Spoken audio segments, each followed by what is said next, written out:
Muito bom dia a você que nos acompanha aqui na Nova Semente, a você pela internet. Seja muito bem-vindo, que a bênção do nosso Senhor Jesus Cristo e a paz que excede todo conhecimento e entendimento possa alcançar você aí na sua casa, onde você estiver. Seja louvado Deus na sua vida também. Eu me chamo Alexander, mencionado na oração aqui pelo nosso ancião, e estou muito feliz por poder estar aqui nessa manhã.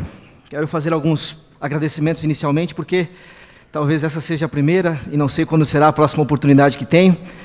Tenho amigos aqui, pastor Fabiano, pastor Tonasso, pastor Kleber, o Dani, e quero agradecer vocês, amigo, a recepção, os ensinamentos, tudo que vocês nos proporcionaram desde o dia 14 de maio que aqui chegamos.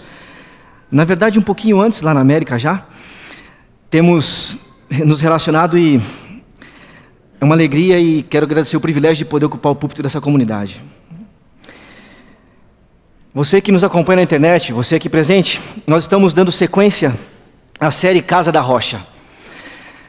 Estamos hoje entrando no 5º tema, e a série Casa da Rocha tem como proposta estudarmos juntos as verdades bíblicas. Essas verdades são a base estrutural da fé adventista, e elas nos ajudam a solidificar a nossa experiência real com Deus. Hoje nós vamos avaliar, e analisar, estudar e falar sobre a certeza da volta de Jesus, os sinais que antecedem esse evento sobrenatural tão aguardado por todo cristão, e a maneira como Cristo vai interferir na história da humanidade. Você sabe que para cada promessa bíblica a respeito da volta de Jesus, da vinda de Jesus a esta terra, existem pelo menos 5 textos que falam do seu retorno a esta terra. Ou seja, são 5 vezes mais textos falando sobre o seu retorno a esta terra do que apenas a sua vinda. Eu quero poder orar com você agora, antes de abrirmos a Bíblia e adentrarmos as Escrituras Sagradas. Vamos pedir então a bênção do nosso Criador para este momento. Feche seus olhos, por gentileza. Grande Deus, nosso Pai, obrigado por mais este momento que o Senhor nos oportuniza na história da terra, na história da nossa vida.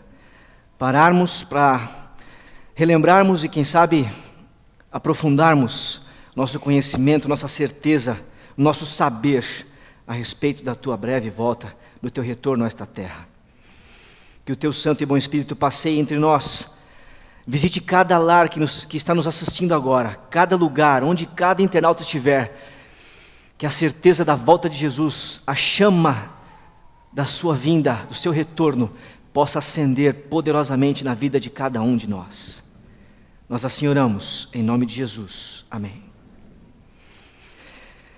Bem, o texto de Apocalipse, capítulo 22, o verso 12, é o primeiro texto que já diz da volta de Jesus, que eu quero mencionar nessa manhã.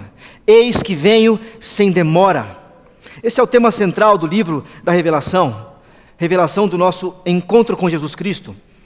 Existem mais de 1.500 profecias bíblicas relacionadas à segunda vinda de Cristo. Em média, de 1 a 5 versos do Novo Testamento é mencionado o seu retorno. Mesmo sendo evidenciada na Escritura a volta de Cristo, vivemos num contexto que parece que nos prende às perspectivas temporais, os nossos projetos pessoais, os nossos sonhos, as nossas ansiedades em fazer aquilo que mais nos interessa, vai mostrando para a gente o quão distante parece estar Jesus. Mas eu afirmo que é necessário para nós vivermos a plenitude da sua presença hoje. O texto que eu quero que você abra, por gentileza, está no livro de Mateus.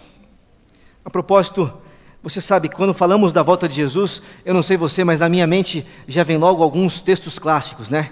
Mateus 24, Marcos 13, Lucas 21, textos que tratam das pestes sem cura, das guerras, dos terremotos, calamidades variadas, coisas tremendas que parece que não tem fim. E o que me chama a atenção é quando eu me lembro do momento em que a chama da volta de Jesus foi colocada no coração dos discípulos. Antes de você abrir em Mateus 24, deixa eu colocar essa impressão no seu coração e na sua mente. Eles estavam ali atônitos vendo Jesus subir. De repente se apresentam anjos que dizem a eles assim: varões galileus, Atos capítulo 1, versos 10 e 11.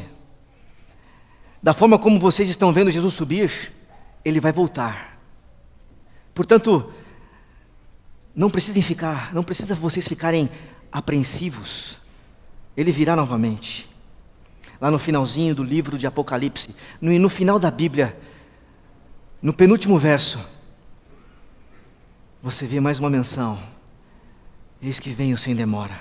Promessa, certeza, Jesus falando, os anjos confirmando, os apóstolos tendo o seu coração acendido. E eu queria perguntar para você: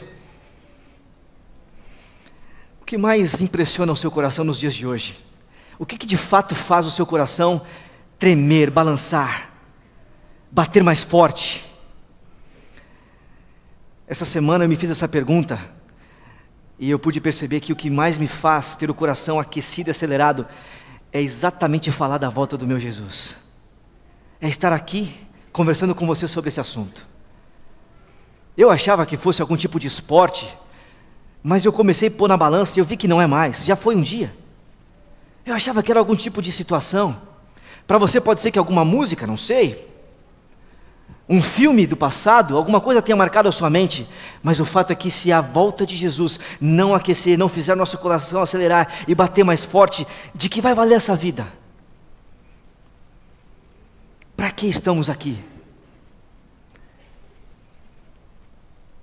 Isso me fez pensar bastante essa semana.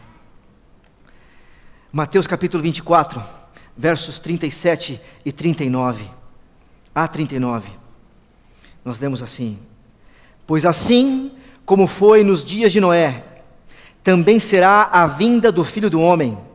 Porquanto assim como nos dias anteriores ao dilúvio, comiam e bebiam, casavam-se e davam-se em casamento, até o dia em que Noé entrou na arca, e não o perceberam, senão quando veio o dilúvio e os levou a todos, assim será também a vinda do Filho do Homem. Da mesma forma, do mesmo jeito, as pessoas hoje vivem ocupadas com seus sonhos, com seus projetos, com seus planos, com seus negócios e afazeres. Um dia perceberam Noé entrando na arca, e um dia perceberão também Jesus voltando a esta terra. A Bíblia também trata das características dessas pessoas, tanto daqueles dias de Noé, quanto dos dias de hoje. E eu quero ler esses versos com vocês, porque esses versos bíblicos vão nos dar um norte mais claro para a mensagem dessa manhã. Nós vamos ver claramente aqui no livro de 2 Timóteo. Convido você a ir comigo a 2 Timóteo capítulo 3.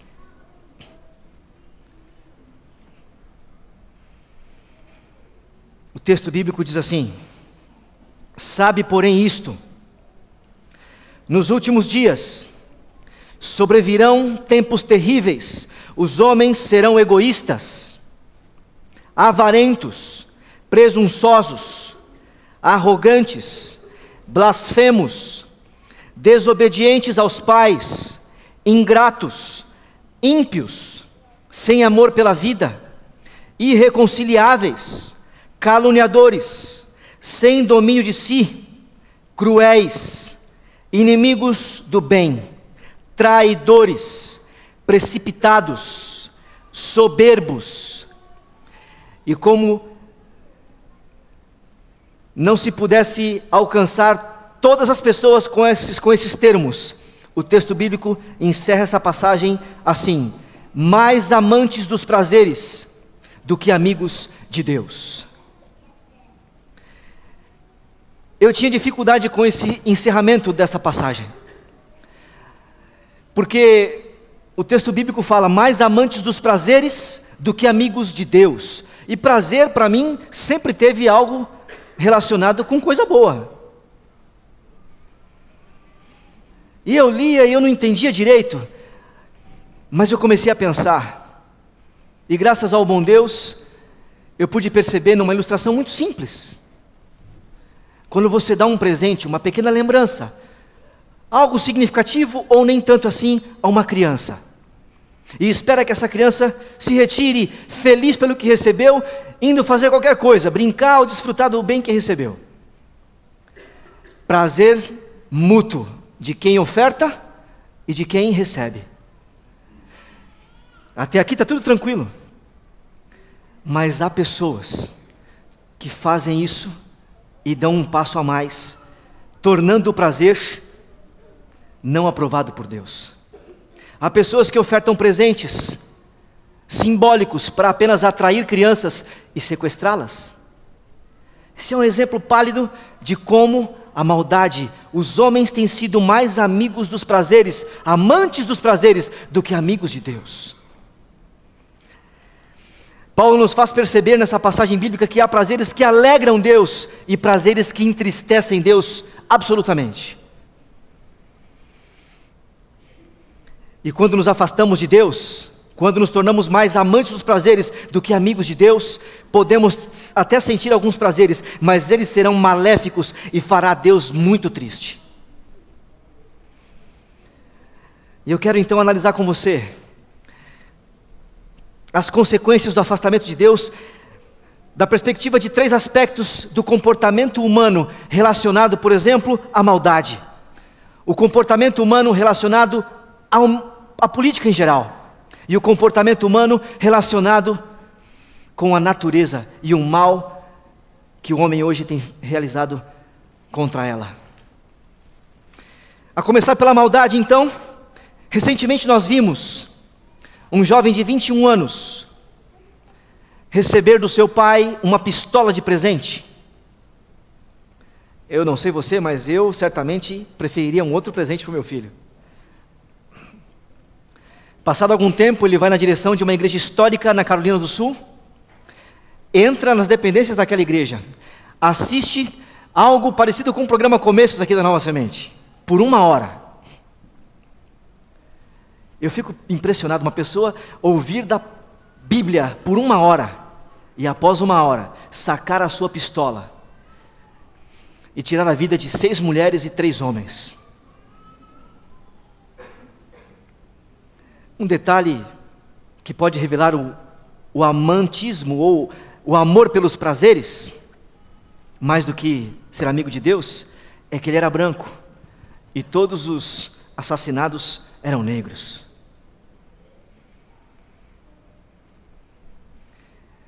A maldade parece não ter fim na mente humana.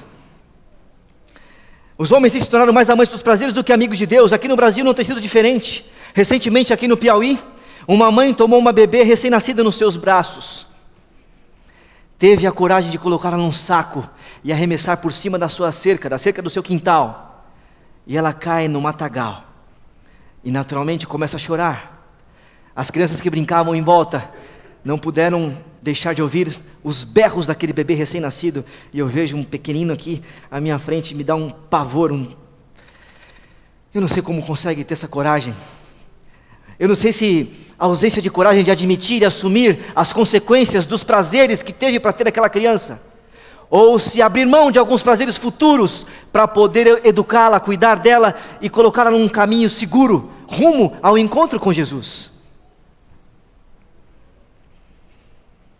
A verdade é que os homens têm se tornado mais amantes dos prazeres do que amigos de Deus. Ainda no Piauí, no último 27 de maio, todos ficamos estarrecidos com a notícia estampada na Veja, a capa da Veja. 4 adolescentes, 2 com 15 anos, um com 16, outro com 17, tomaram 4 meninas, estupraram, violentaram, deformaram e levaram uma ainda à morte. A imaginação má do homem não tem fim. Os pensamentos maus do ser humano não têm fim. Por que será isso? Porque eles têm se tornado mais amantes dos prazeres do que amigos de Deus. Diante da política, no último dia 26 de junho, há poucos dias, a Corte Suprema dos Estados Unidos aprovou o casamento entre pessoas do mesmo sexo. Imagina você que uma nação fundada sobre princípios cristãos, ironicamente agora começa a tomar votos e mudar a sua lei, contrariando os princípios sobre os quais foi fundada.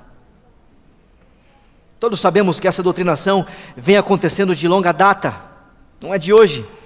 Os filmes revelam isso, a mídia quase que de forma geral revela isso. E aqui no Brasil também não tem sido diferente. Em 2011, uma novela mostrou o primeiro beijo entre pessoas do mesmo sexo. Logo depois, uma novela intitulada como Babilônia mostrou duas senhoras de idade também se beijando. Está aí, para cristão e não cristão querer ver. O fato é que a decisão da Suprema Corte recebeu imenso apoio, e o dono do Facebook, Mark Zuckerberg, rapidamente colocou no seu perfil a sua imagem com um arco-íris de 6 cores, contrário ao arco-íris verdadeiro de 7 cores. Isso criou uma febre na internet. Ainda encontrei essa semana um artigo da revista Time, escrito por Rod Dreher. Analisa os riscos em que os Estados Unidos podem estar colocando os cristãos ditos ortodoxos,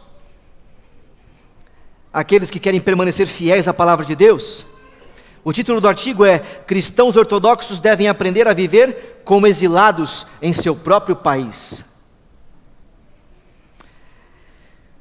Apenas as pessoas têm se tornado mais amantes dos prazeres do que amigos de Deus. O que falar então da natureza? E o que dizer da natureza? Você sabe, Mateus 24 fala de guerras, terremotos, fomes. Eu não quero falar sobre isso com você nesse momento. Eu quero citar um homem chamado Al Gore, ex-vice-presidente dos Estados Unidos, que depois de ter cumprido o seu papel, disputou uma eleição com George Bush, perdeu a eleição, uma votação polêmica,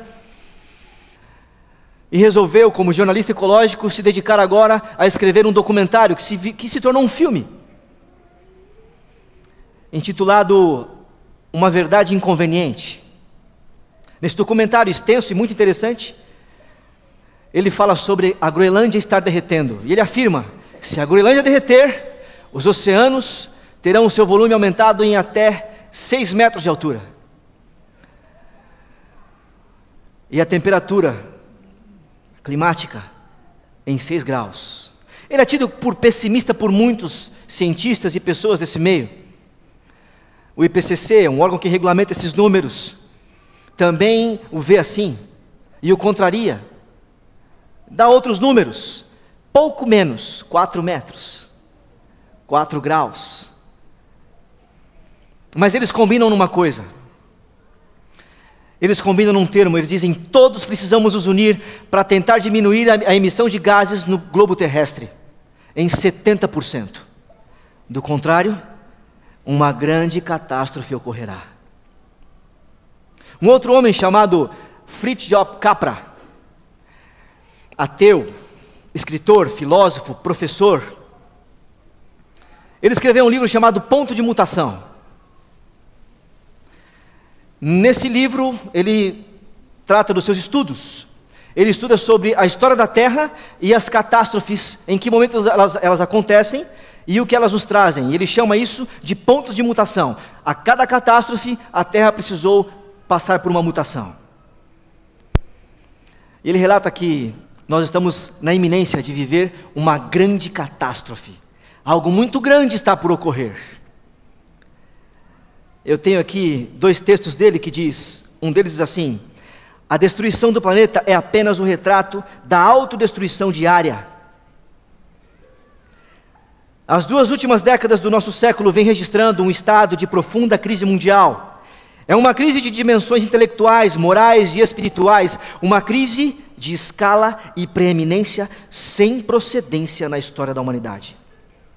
Pela primeira vez, diz Capra, temos que nos defrontar com a real ameaça de extinção da raça humana e de toda a vida no planeta. Nós sabemos que é possível sim ocorrer uma grande catástrofe, mas ela nada mais é resultado da volta do nosso Senhor Jesus. Não é a união que vai fazer com que as coisas melhorem. Nós temos um papel a cumprir. Não podemos ficar de braços cruzados, esperar com que as coisas ocorram e Jesus volte. Não. Nós temos sim que cuidar da natureza, preservar o que Deus tem nos dado como recursos naturais, utilizar melhor o consumo da água, entre muitas outras coisas. É um compromisso nosso, e por sermos cristãos, mais ainda. Mas quando paramos e meditamos essas coisas, algo vem à nossa cabeça. Eu não sei na sua, mas na minha fica: o que precisamos fazer então para aguardar o nosso Senhor Jesus e termos a certeza de que Ele nos levará embora, não porque não queira, mas porque estaremos preparados? Primeira coisa que você precisa ter em mente: é necessário você entregar a sua vida a Jesus. Estar na igreja, assistir os cultos, aí em casa, ouvir pela internet, ver pela internet. Nós precisamos lembrar que quase salvo significa estar totalmente fora da eternidade. Quando Jesus voltar, não virá buscar as aparências de cada um de nós. Ele virá buscar aqueles que viveram por essência. Por essência. Nós não podemos deixar passar essa oportunidade de nós. Acreditar na segunda vinda de Jesus influencia muitas nossas maneiras. De muitas maneiras o nosso dia a dia. Nosso estilo de vida precisa refletir nossa fé e motivar o nosso testemunho. A esperança na volta de Jesus nos faz lembrar constantemente da nossa parte na missão de Deus. Somos tidos por Ele, em Mateus capítulo 5, versos 13 a 16, como sal e luz. E o sal não tem como ter relevância senão misturado à massa. A luz só se torna de fato importante quando em meio às trevas. Isaías 60 diz que o mundo está em trevas. Apocalipse 18 diz que uma luz nova surge. Pode ser eu e você. A esperança na volta de Jesus nos faz lembrar que cada dia que passa, cada dia que vivemos nessa terra, é um tempo de graça, do qual o Senhor espera de nós frutos, segundo o que está em Lucas 13, 6 a 9. A vida que dá frutos, ela apresenta características específicas, e eu quero tratar de algumas, ou pelo menos 3 delas, com você. A primeira delas, é necessário vivermos com esperança. Viver sem esperança não combina com o crente expectante da volta de Jesus. Paulo escreve aos Romanos capítulo 15, versículo 13, afirmando que a esperança muda a forma de pensar, traz plena alegria, paz e fé num reino futuro. Eu estava com uma senhora acometida de um câncer terminal, aqui em São Paulo mesmo, lá no seu distrito, Alex. Essa senhora já tinha perdido a esperança na volta de Jesus. O câncer veio por conta do tabagismo. Nós conversamos e os filhos me pediram que a ungisse. Ela não entendia muito sobre unção. E no encontro com ela eu pude explicar para ela. Eu pude fazê-la compreender os benefícios e a vontade de Deus para a vida dela. Ela aceitou. Passaram-se alguns dias e eu voltei lá. E nós conversamos. Ela era outra pessoa. Era alguém que passava nos olhos, mesmo enferma, ela passava: eu agora espero o meu Jesus, o nosso Jesus. A minha esperança está renovada. Ela me trouxe paz, como diz Paulo, ela me trouxe alegria plena. Não importa o que aconteça, pode ser que eu morra, eu estou sofrendo, mas eu espero no meu Jesus, que naquele grande dia, Ele me chamará pelo meu nome, e eu sairei das profundezas da terra. Eu saí dali renovado. Viver com humildade seria um outro aspecto. Saber que o tempo presente acabará um dia faz com que avaliemos devidamente as riquezas deste mundo. A riqueza em si não deve ser condenada, mas o pensar somente em assuntos terrenos é inimizade contra a cruz. Segundo Filipenses nos deixa escrito no capítulo 3, versos 18 e 19. E eu encontrei num livro chamado Amor como Estilo de Vida, do autor Gary Chapman, 3 coisas importantes. Ele diz que tudo que tenho e sou me foi dado. Nada é meu, nada é seu. E quando eu medito nisso, eu percebo que nascer não foi escolha minha. Desde que eu nasci, você nasceu, precisamos ser sustentados por longos anos. Até mesmo o sangue que corre por nossas veias não corre por nosso esforço. Nada é nosso. Um outro tópico que ele aborda: meu conhecimento do universo é limitado. Realmente, sabemos muito pouco. E quanto mais estudamos, mais sabemos que nada sabemos. Por último, ele diz que dependemos dos recursos externos todo o tempo.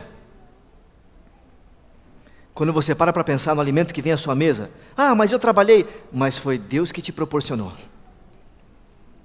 A água, o ar, o sol, os recursos naturais, dependemos deles para tudo, para a nossa subsistência. Por último, viver o amor. Essa semana eu tive um impacto na minha família sobre essa questão. A minha sogra é uma pessoa especial. Ela tem 5 filhos. É uma pessoa de fé simples, muito simples em todos os aspectos.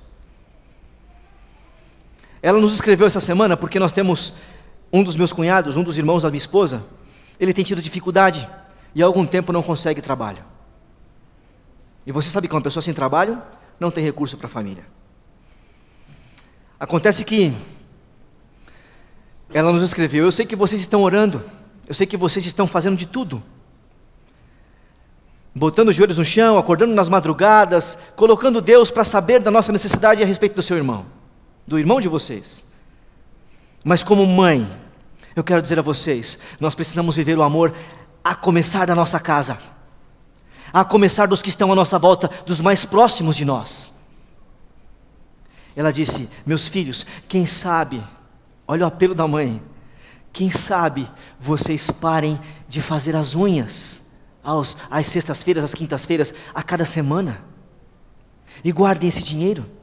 Quem sabe vocês deixem de ir aos restaurantes supimpas que vocês vão a cada semana e economizem esse dinheiro para poder ajudar o irmão de vocês. Viver o amor é por aí. Isso impactou a minha vida, isso impactou o meu lar. Isso nos faz perceber o que a palavra de Deus nos deixa escrita. Nos deixa escrito em Gálatas, por exemplo, no capítulo 5, versos 5 e 6, Paulo coloca o amor entre a fé e a esperança, entre a certeza do que Jesus fez por nós e o que Ele ainda fará por nós na sua segunda vinda. Nós como cristãos podemos olhar com confiança para a situação que enfrentamos no presente, porque quando vivemos o amor, praticando o amor de Deus tornará brevemente a sua vitória manifesta a nós. A fé que atua pelo amor testifica da realidade da esperança que temos. E eu queria te dizer, se você for pego de surpresa, pensando na sua vida, hoje, daqui a pouco, ou até mesmo agora, muito provavelmente, você vai perceber, você vai descobrir que os momentos que você realmente viveu, foram os momentos que você foi movido pelo Espírito do amor. Queridos, um dia o céu estará manchetado de anjos.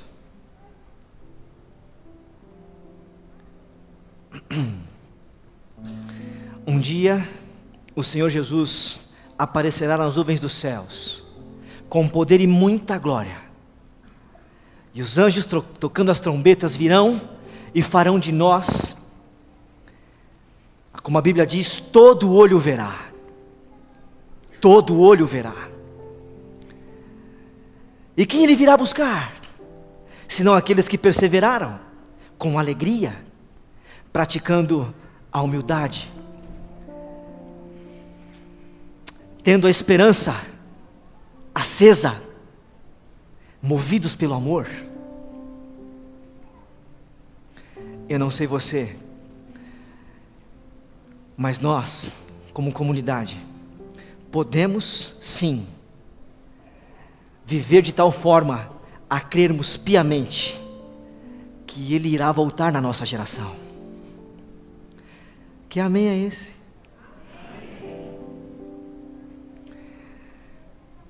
Eu entendo. São muitas as coisas que nos tiram o chão por vezes. São muitos os acontecimentos na família, no trabalho, no dia a dia, as ocupações. São tantas as coisas. Mas a gente precisa lembrar que a casa da rocha, ela é norteada pela volta de Jesus. Ele intervirá na história dessa terra. Ele virá com poder e muita glória, para buscar os que perseveraram, os que decidiram cada dia viver com esperança, humildemente, praticando o amor. Quero convidar você a cantarmos juntos agora essa bela canção que eu tenho ouvido aqui por vezes, e confesso que depois que for embora vou sentir saudades. Mas é maravilhoso poder lembrar que esta comunidade continuará acesa, praticando e esperando da bendita segurança que vamos cantar agora. Você pode ficar em pé?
Na Romênia, um homem sempre dizia ao seu filho: haja o que houver, eu sempre estarei ao seu lado, meu filho.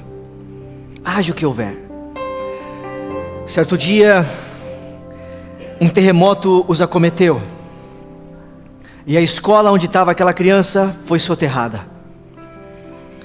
Aquele pai saiu de onde estava, correu para o lugar onde seu filho havia se encontrado e começou a procurá-lo. Outros pais vieram, muitas pessoas se juntaram para tentar remover os escombros, mas nada podia se ouvir ou ver dos seus filhos. Os bombeiros chegaram, a mídia chegou, o tempo passou e aquelas pessoas escavaram e não conseguiam encontrar. Alguns pais começaram a se retirar, chorando, já desesperançados. Os bombeiros continuaram e as pessoas falaram: Senhor, saia daí, vá se juntar aos outros pais, deixe os bombeiros trabalharem. Mas ele dizia: eu fiz uma promessa ao meu filho. Eu fiz uma promessa a ele, eu disse a ele que houvesse o que houvesse, eu estaria sempre ao lado dele. Eu preciso achar o meu filho. E ele escutou uma voz bem longe de uma criança: papai! E ele disse: meu filho, você está bem? Meu amor, você está bem? Sim, papai, eu e os meus amigos estamos bem. Nós ficamos entre duas pilastras que sustentou os escombros e nós não fomos atingidos. Nós apenas temos fome e sede.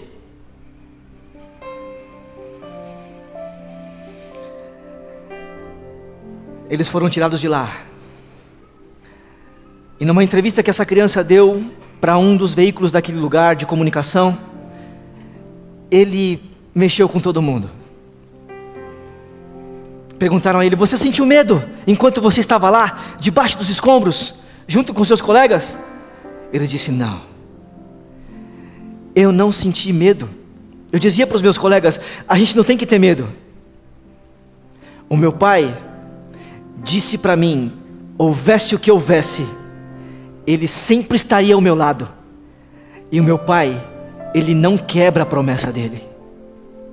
Ah, querido, você tem um pai que não quebra a promessa dele. Ele há de vir e virá. Haja o que houver, permaneça firme. Vamos orar. Obrigado, Deus, pelo privilégio de termos o discernimento sobre a Tua Palavra, de termos a nossa fé aumentada. Obrigado pela certeza e pelas diversas persistências que o Senhor tem tido conosco, de nos manter acesos, expectantes na Tua breve volta. Permanece com essa comunidade, Pai. Muitas pessoas passam por dificuldades aqui, Senhor, mas nós queremos que a expectativa da Tua volta seja maior que qualquer tipo de situação adversa que vivamos. Mantenha essa chama acesa em nós, Senhor. Queremos ver o Senhor voltar em nossa geração. Fica conosco, em nome de Jesus. Amém.